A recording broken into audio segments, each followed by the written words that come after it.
વાલિયા તાલુકાના જામણિયા ગામમાં છેલ્લા 20 વર્ષથી પ્રાથમિક સુવિધાઓથી વંચિત રહેલા આશરે 2000 જેટલા ગ્રામજનોએ આવનારી ચૂંટણીનો બહિષ્કાર કરવાની ચીમકી આપી છે.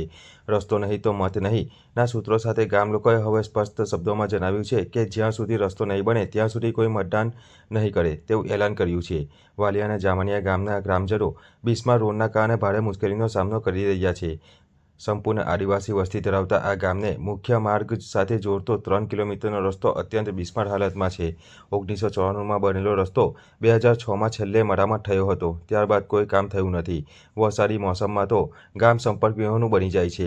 ગામમાં પાણી, આરોગ્ય, વીજળી અને સ્મશાન જેવી પ્રાથમિક સુવિધાઓની પણ ગંભીર અભાવ છે. પીવાના પાણી માટે પૂરતી વ્યવસ્થા નથી. નળ સે જલ યોજના હજુ સુધી પહોંચી નથી. આરોગ્ય કેન્દ્રના અભાવે સગર્ભા મહિલાઓને રસ્તામાં જ પ્રસૂતિ થવાના બનાવો બને છે, જ્યારે ગંભીર બીમાર લોકો સમયસર સારવારના અભાવે જીવ પણ ગુમાવે છે. ગામના વિદ્યાર્થીઓને શાળાએ જવા માટે 3 કિલોમીટર દૂર ચાલવું પડે છે. રસ્તાની ખરાબ હાલતને કારણે તેઓ બસ ચૂકી જાય છે અને અભ્યાસથી વંચિત રહે છે. વાંકલ BA કોલેજમાં અભ્યાસ કરતી વિદ્યાર્થીનીએ જણાવ્યું હતું કે રસ્તો ખરાબ હોવાથી ઘણી વખત કોલેજ પહોંચી શકાતું ન હોવાથી અભ્યાસ પર અસર પડે છે. ઘણી સરકારો આવી ગઈ પણ અમારી સમસ્યા યથાવત છે. હવે અમારો વિશ્વાસ તૂટી ગયો છે. અમારી સમસ્યાનો ઉકેલ નહીં આવે ત્યાં સુધી અમે મતદાન નહીં કરીએ. ગ્રામજનોની મુખ્ય માંગણીઓ 3 કિલોમીટરના રસ્તાનું તાત્કાલિક નિર્માણ, નિયમિત બસ સેવા, આરોગ્ય સુવિધા અને જવાબદાર અધિકારીઓ સામે કાર્યવાહીનો સમાવેશ થાય છે. ગામના વયોવૃદ્ધોથી લઈને યુવાનો સુધી સૌએ એક સૂરે જણાવ્યું છે કે હવે વાયદો નહીં પણ હકીકતમાં વિકાસ જોઈએ છે. જો સરકાર તાત્કાલિક પગલાં નહીં ભરે તો જામણિયા ગામનું ચૂંટણી બહિષ્કારનું એલાન રાજ્યમાં ચર્ચાનો વિષય બની શકે છે. મારું નામ ચૌધરી પ્રીતિ છે. હું જામણિયા ગામની રહેવાસી છું. હું વાંકલ BA કોલેજ કરું છું. મારે આટલેથી ચાલીને જવા માટે બહુ તકલીફ છે. આટલેથી આશરે 3 થી 4 કિલોમીટર ચાલીને જવું પડે છે, જેમાં કેટલીક વાર બસ પકડાય છે અથવા છૂટી પણ જાય છે, જેમાં પાછા પરત આવવું પડે છે, જેથી પરત આવવું પડે છે અને અભ્યાસથી વંચિત રહેવાય છે. કેટલીક વાર મારા સાથેના મિત્રો પણ બસ છૂટી જાય છે અને તેઓ પાછા પરત આવે છે અને તેઓ પણ અભ્યાસથી વંચિત રહે છે. આશરે 20 થી 25 વર્ષ થયા આ રસ્તો બન્યો નથી, જેથી અમને જવામાં પણ ખૂબ તકલીફ થાય છે અને આવવામાં પણ.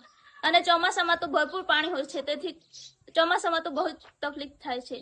કેટલીક વાર તો એવું બને છે કે ચાલતા જવામાં તો શિયાળામાં તો એમ અંધારું હોય તેથી બીક લાગે છે અને ક્યારેક આવતા પણ અંધારું થઈ જાય છે, તો રસ્તો સુમસામ હોય છે તેથી બીક લાગે છે. આમ તબીબી સારવાર પણ યોગ્ય રીતે મળતી નથી. મારું નામ કિરણભાઈ ચૌધરી, ગામ જામણિયા, તાલુકો વાલિયા, જિલ્લો ભરૂચના અમે રહેવાસીઓ છે. અમારા ગ્રામજનોની જે સમસ્યા છે એ સમસ્યા એટલી ભયંકર છે કે વર્ષોથી અમારા ગામમાં રસ્તો બનતો નથી. આવવા જવામાં ઘણી બધી હાલાકી ભોગવવી પડે છે. એ આરોગ્ય ખાતાની વાત હોય કે પછી બાળકો અભ્યાસ કરવા માટે જતા હોય. અમારા ગામમાં 8 ધોરણ સુધી છે, પછી 9મા ધોરણથી 12 અભ્યાસ કરવા માટે જવું પડે છે. તો ઘણી બધી સમસ્યાઓ હાલાકી ભોગવવી પડે છે. ચોમાસામાં ઘણું પાણી હોવાથી ઘણા ખાડા હોવાને કારણે ઘણી બધી સમસ્યાઓ થાય છે. અમારા બાજુમાં સુરત બોર્ડર છે. અમારું સેવાડાનું ગામ છે ભરૂચ. અમારું જે બાજુમાં સુરત જિલ્લામાં અમે જોઈએ તો ત્યાં રોડ સારી સુવિધાઓ છે, પણ અમારા ભરૂચ જિલ્લાની અંદર આ સેવાડાનું ગામ અમે હરેક લાભથી વંચિત રહી જાય છે. અમે ખૂબ હેરાન છે, અમે દુઃખી છે, જેથી કરીને અમને એટલી બધી સમસ્યાઓ છે કે હવે અમારાથી સમસ્યા સહન થાય એમ નથી, જેથી કરીને અમે ચૂંટણીનો બહિષ્કાર કરીએ છીએ. રોડ નહીં તો